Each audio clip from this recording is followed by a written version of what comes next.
There comes a time when explaining becomes a form of exile. The words you speak no longer protect you, they dilute you, and silence begins to sound like home. There are moments when the soul, curled up in a corner of the psyche, refuses to speak. Not because it has nothing to say, but because everything it says gets mistranslated. It has tried, with words coated in politeness, with metaphors wrapped in longing, but no one really heard. So now it retreats, slowly. Like an ancient animal sensing a storm, it stops performing its existence for those who never learned to listen with their whole being. It stops explaining, because even silence is more honest than a life spent translating the sacred into the understandable. This is not about isolation. It's about the sacred rebellion of choosing presence over performance. Not explaining is not withdrawal, it is a return to the raw, wild center of who you are before you learn to justify your every breath. It's not about giving up on connection.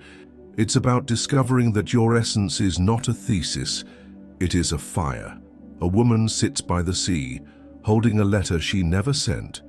Each word she wrote tried to explain her pain, but none of them felt true. She tears the letter apart. The wind takes it, and for the first time she doesn't chase after it. A man once carved symbols on cave walls, not to explain but to remember, to call back something eternal through gesture, not grammar. He painted with blood and ash, not for applause, but to mirror the unspeakable. A child stands before a mirror that no longer reflects. She speaks, and the mirror remains silent. In that silence, she sees more than any answer ever offered her. Explanation, when overused, becomes armor. It is the ego's attempt to make the soul digestible. But the soul was never meant to be consumed, only communed with. In Jungian terms, this moment marks the collapse of persona. The exhaustion felt when performing one's identity for the world becomes too heavy for the inner self to carry. It is a psychic fatigue rooted not in laziness, but in the grief of never being mirrored as you are, only as you're expected to be. This fatigue is a threshold where the soul begins to peel off borrowed skins one sentence at a time, where you begin to realize that the true self is not found in convincing, but in being. Have you ever felt that every time you try to explain who you are, something sacred gets lost? Do you ever feel more seen in silence than in any room full of questions? Has your soul ever whispered, "Stop explaining, just come back"? Tonight, before you sleep, close your eyes and remember a moment when you tried to explain your pain to someone, and they didn't get it. Now, imagine yourself taking those words back, one by one, not with anger, but with reverence. As if you were reclaiming sacred objects from a forgotten altar. Feel what remains in the silence. When you stop explaining, you begin remembering, not who they wanted you to be, but who you were before words. There are prisons without bars. Some are built from words, not spoken once, but repeated like mantras to survive. I didn't mean to be too much. I was just trying to help. I only wanted to be seen. Each phrase is a stone, mortared with fear, laid by a child who learned that to be safe, that they had to be understood, not as they were, but as they could explain themselves to be. It wasn't performance, it was survival, a silent pact between pain and language. You were not born explaining yourself. The need to justify your pain was planted in a field of emotional abandonment, and what grew was not your essence, but a mask of comprehension. But behind every explanation, your soul still trembles, asking, "Will I still be loved if I stop translating my pain?" The prison is not the world. The prison is the belief that you must narrate your suffering to deserve staying. A young boy places a candle in the center of an empty room. He speaks to it carefully, hoping the flame will not leave. Each word he offers is an offering, a bargain, a plea. An old woman walks through a village wearing a mirror on her chest. Each time someone speaks, she reflects only what they want to see, until one day the mirror cracks, and for the first time she weeps. In a dream, someone is writing a confession on the walls of a house, but the ink fades as soon as it touches the surface. They keep writing faster, harder, until their fingers bleed, and still, the house forgets. Psychologically, the compulsion to explain oneself stems from a rupture. Somewhere the child was not mirrored. Validation had to be earned, not received, and so began the ego's lifelong role as the defense attorney of the wounded inner child. In trauma theory, this aligns with fawn response, the nervous system's adaptation to abandonment, where self-expression becomes self-erasure in the name of connection. In archetypal terms, it is the orphan within who pleads, "Understand me, or I will vanish." But this understanding is never complete, because it is not mirrored in love, only in tolerance. And tolerance breeds exile. To explain yourself constantly is to carry a megaphone for a voice that was never heard in infancy, but the soul does not want to be explained. It wants to be known. Have you ever walked out of a conversation feeling emptier than when you entered, because you gave too many words and still weren't understood? Do you recognize the exhaustion of constantly needing to justify your sadness, your longing, your truth? Have you made your life a courtroom, hoping to finally win the case of your own right to exist?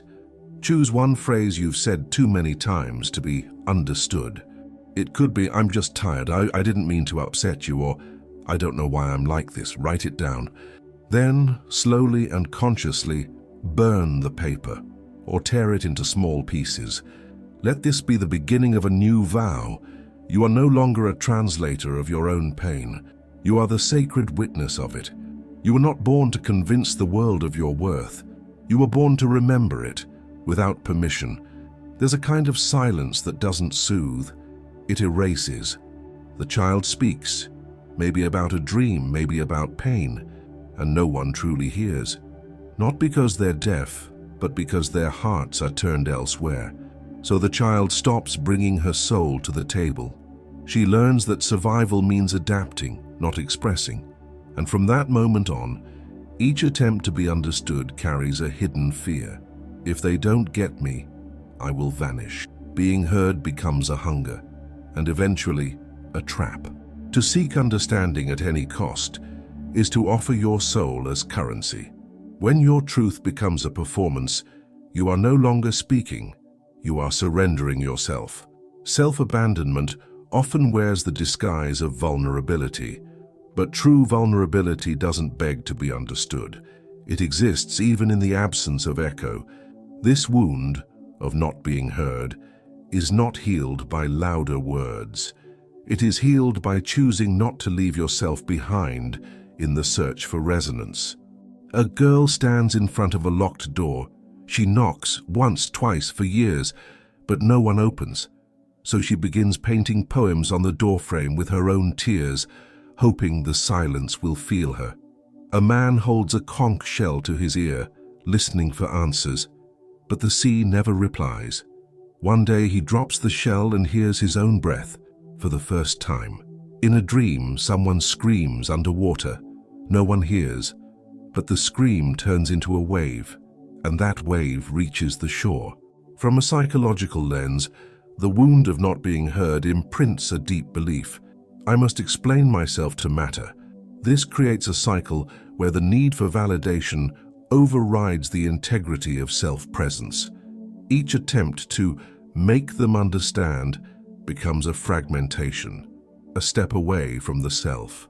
Jung would call this the betrayal of the inner voice. The self, the totality of our psyche, begins to fragment as the ego seeks belonging through performance. And each act of self-explanation becomes a quiet exile. Over time, trying to be understood becomes less about connection and more about survival. But there's a cost. You trade the truth of your silence for the illusion of resonance, and each time you do, you disappear a little. Do you remember the first time you felt invisible, even while speaking? Have you ever felt the ache of giving every word you had, only to be met with confusion or silence? And in those moments, Did you also feel yourself leave your own body, just to be accepted? Tonight, sit with yourself in silence. Imagine a version of you, younger, softer, trying to speak. Don't reply, just listen. Not to respond, not to fix, just to hear. Then whisper to that inner voice, you don't need to be understood to be sacred. When you stop needing to be heard by others, you begin to hear the one voice that never left, your own. There are moments when the soul knows, instantly. But before the knowing can breathe, the mind steps in, with its strategies, its caution, its arguments. And just like that, the truth is buried beneath 1,000 justifications. Explaining becomes a kind of shield, a ritual of protection, not from others, but from the unbearable clarity of intuition. Because to feel deeply is dangerous when the world demands logic. So we speak, we explain, and in doing so, we forget the original knowing. Over-explaining is not just a habit, it's a spiritual reflex. The body whispers a truth, the soul confirms it. But the mind, afraid of being wrong, afraid of not being believed, hijacks the moment. So instead of presence, we offer proof. Instead of intuition, we offer a thesis. But intuition is not a theory. It is a sacred animal, and every time we drown it in explanation, it retreats.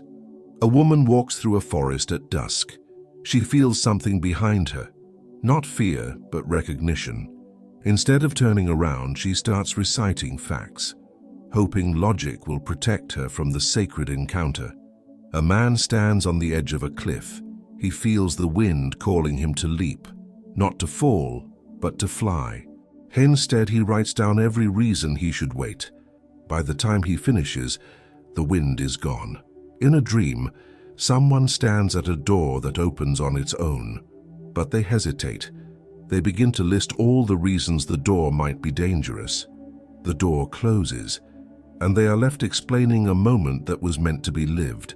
From a depth psychology perspective, intuition is the voice of the self, the unconscious reaching toward consciousness through symbol, sensation, and spontaneous knowing. But the ego, trained by society to value explanation over experience, often intercepts this voice. Over-explaining is the psyche's way of protecting itself from the risk of being wrong, of being vulnerable, of being too raw to control. This is also a trauma-informed reflex. When one has been punished or dismissed for simply knowing something, especially as a child, the nervous system adapts, only speak what can be justified. And so the inner compass gets smothered by analysis. But intuition is not linear. It is lunar, cyclical, quiet, feral. It can't survive in the court of logic, only in the temple of trust. Have you ever felt something so clearly, but ended up talking yourself out of it? Do you find yourself explaining what your body already knows, as if the knowing needs permission to exist? Has your intuition gone quiet, not because it died, but because you stopped believing in its voice? Next time you feel a yes or no rising in your body, pause before you explain it. Place a hand over your chest. Say nothing. Let the knowing echo. Then whisper inwardly, I trust you even if I can't prove you. Your intuition is not here to convince anyone. It is here to lead you home, silently, certainly, sacredly. Somewhere along the path, the soul meets rejection, not the loud kind, but the subtle dissonance of not being mirrored. So to survive, it creates a translator, a voice that makes the wild parts palatable, a tone that turns sacred wounds into acceptable narratives. Thus, the persona is born, not as deception, but as a mask stitched from need. Its job to explain the self in a way that won't be exiled. Its fear that the raw, untranslated self would be too much or not enough. To explain is to dress your essence in a costume it never chose. But what if acceptance gained through translation is a form of exile? The soul does not seek approval. It seeks communion, and communion cannot happen where performance exists. When you stop translating yourself to be liked, You begin to remember who you were before the world taught you to apologize for your essence. A man enters a gathering wearing a mask that smiles. He doesn't feel joy, but he tells stories that make others comfortable. When he removes the mask in private, his face no longer knows what expression to make. A young girl draws a picture of her inner world: strange skies, broken moons, a house with no roof. She shows it to someone who says, "Why not paint flowers instead?" The next day she paints a garden, but inside, the house without a roof is still trembling. In a dream, someone speaks a foreign language fluently, but wakes up and cannot remember a single word. All day they feel the ache of something unspoken. In Jungian terms, the persona is the mask we wear to adapt to society. It is necessary, but it becomes toxic when mistaken for the self. The explanatory persona arises when the ego feels unsafe in its natural form, so it reshapes language, emotion, and identity to be digestible.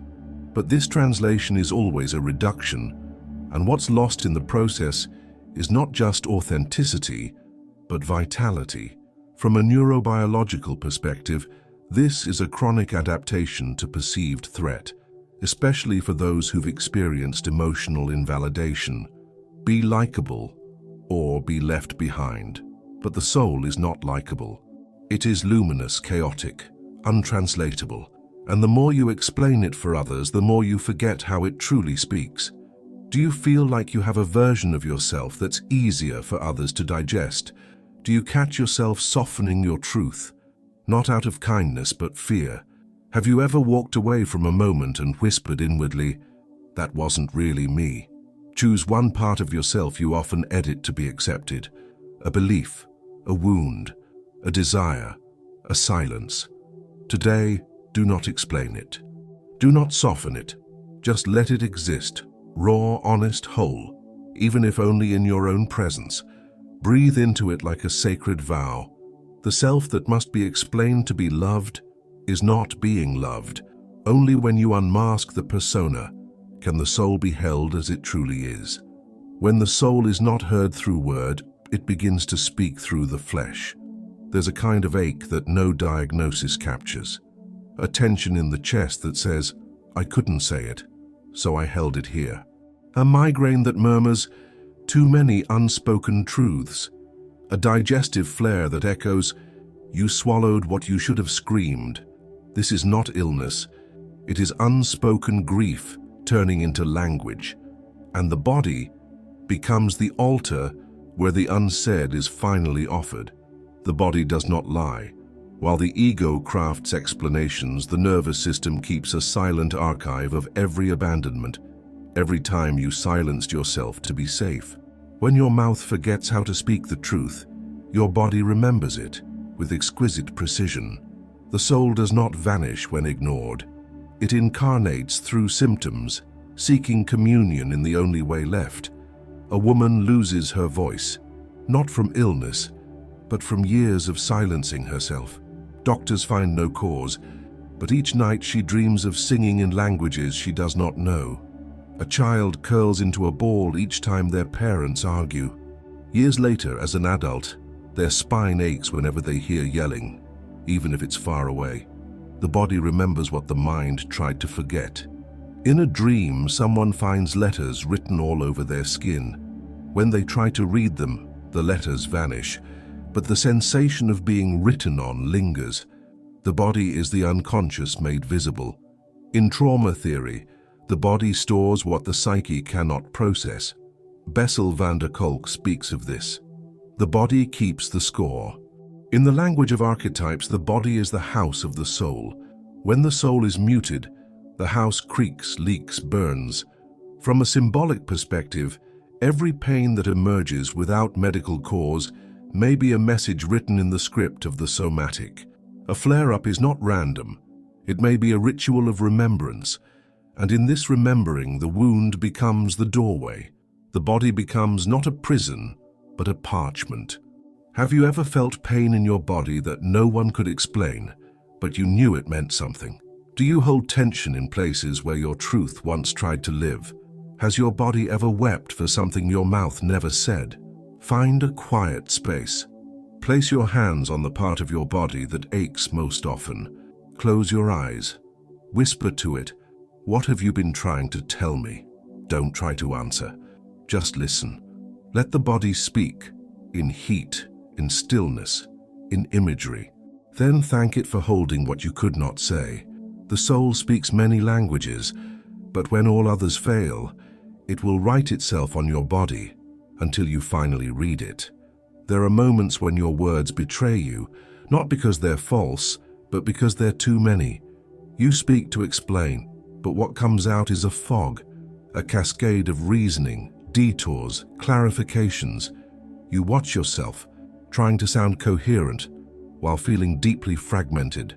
The truth? You're not speaking from your center. You're speaking from the wound that fears it doesn't exist without justification. Over-justification is a smoke signal from a fractured self.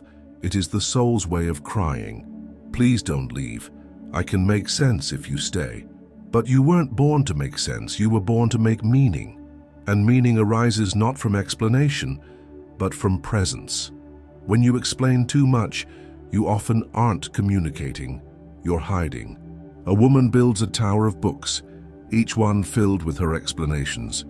She climbs to the top, hoping to be seen, but the tower collapses under the weight of too many justifications. She survives, but now walks barefoot, with no more books, only breath. A boy carries a mirror that reflects only parts of his face at a time. He keeps rotating it, trying to see the whole.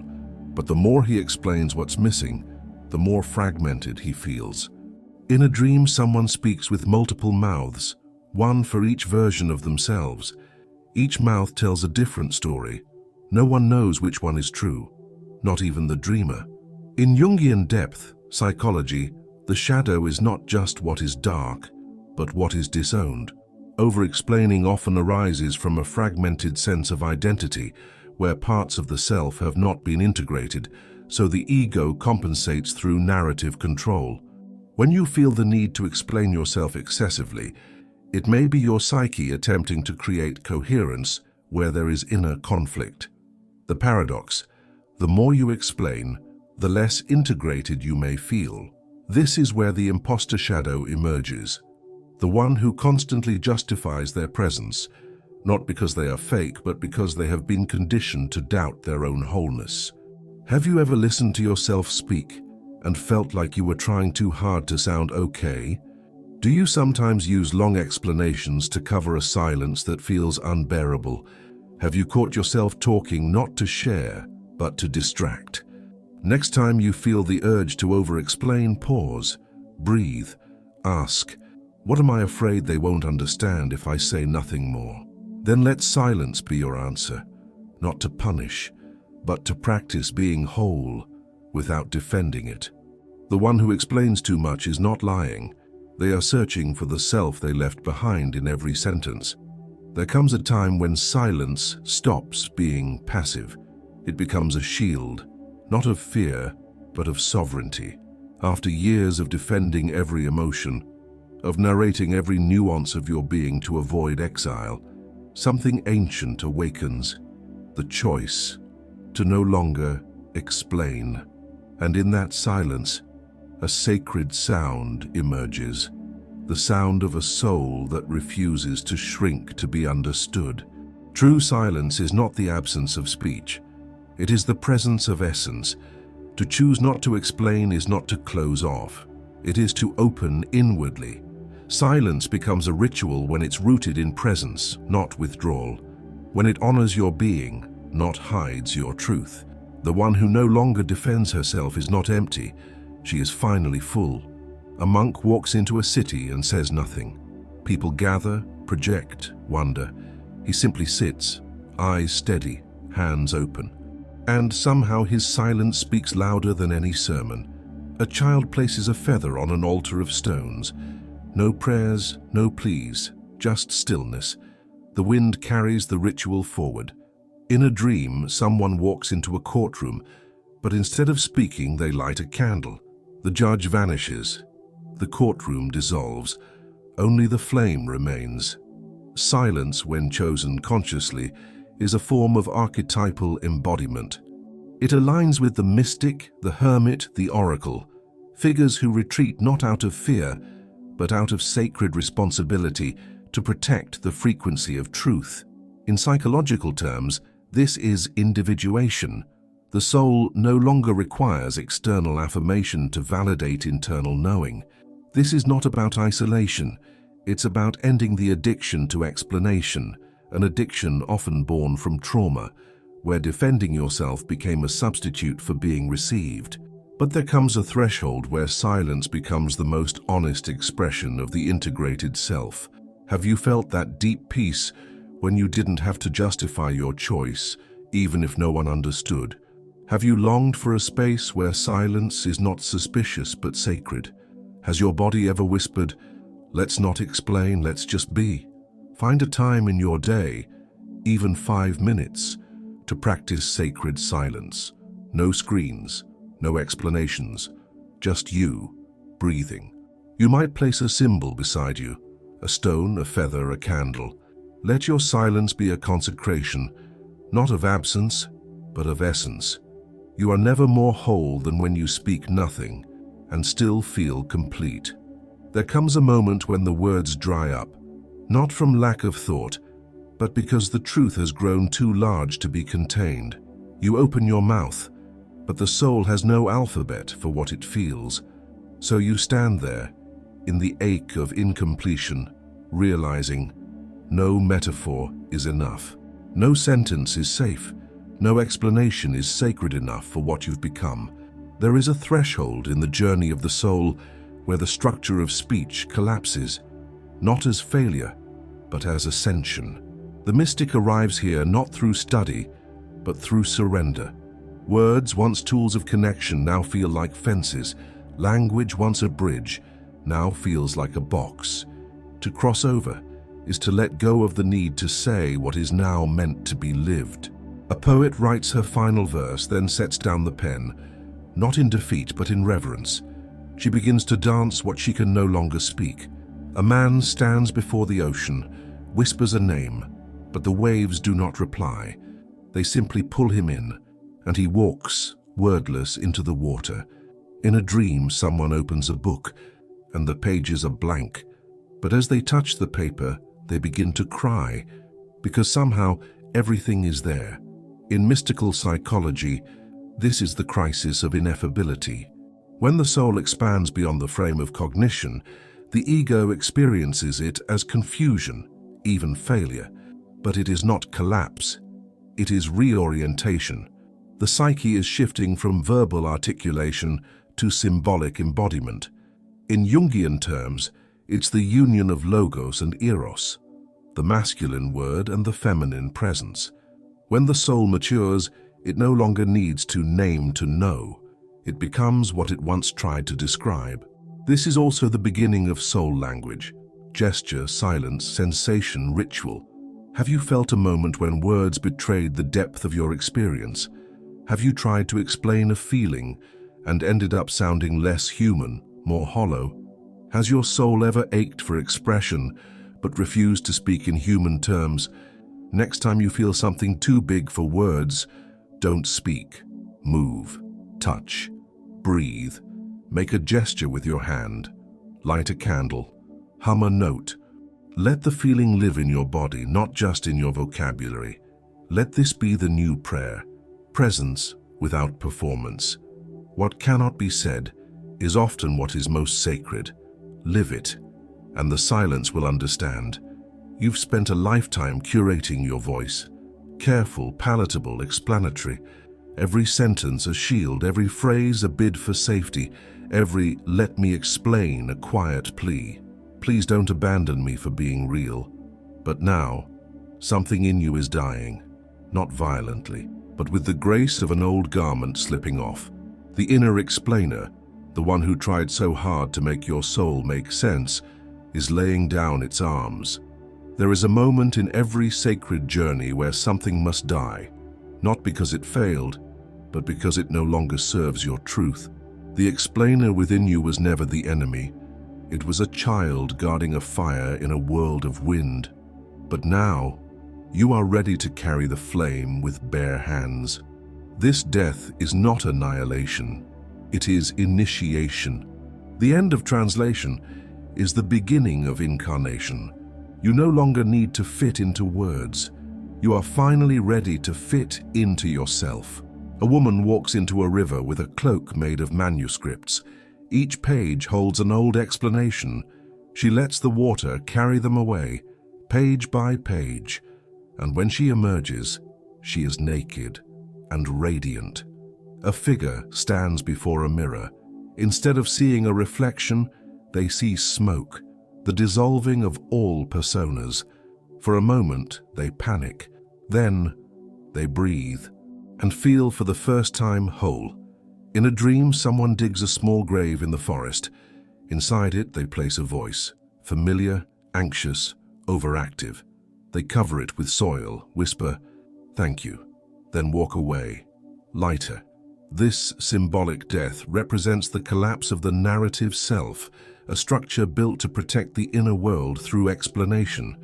In psychological terms, this is the death of the false self, what Winnicott described as the persona constructed in response to early emotional danger, the one who said what was needed to be safe, the one who existed more for others than for self.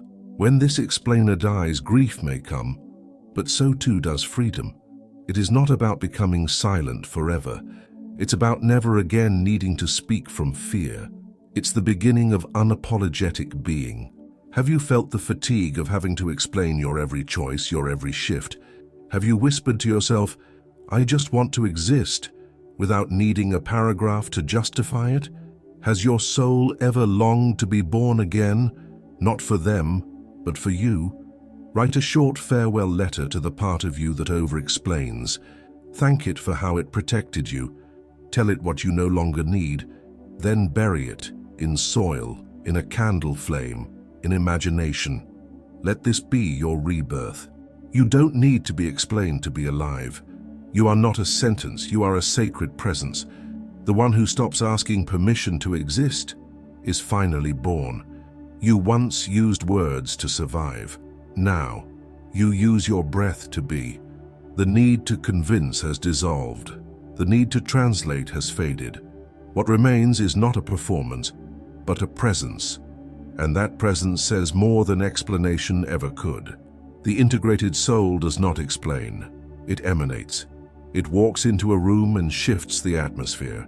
Not with eloquence, but with essence. This is the language of archetypes, of myth, of energy. It does not ask to be understood. It invites to be felt.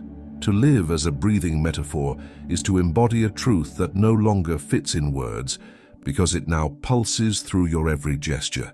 A woman dances at dawn. No music, no audience, just wind and memory. Every movement a hymn, not to be decoded, only witnessed. A man walks into a village without a single word. He lights a small fire, tends to it. People gather, not to hear, but to warm themselves in his quiet presence. In a dream, someone becomes transparent, not invisible, but so whole, so true, that their presence becomes a mirror. Everyone who looks at them sees their own soul. This is the moment of integration, when the fragmented self becomes whole. From Jung's perspective, it is the final phase of individuation, where persona, ego, shadow, and soul converge into a coherent, embodied presence. No longer ruled by defense or explanation, you begin to live symbolically. In this state, your being becomes your message. You don't just speak of truth, you walk it. Your silence becomes a sanctuary. Your movements become myth. Your presence becomes prayer.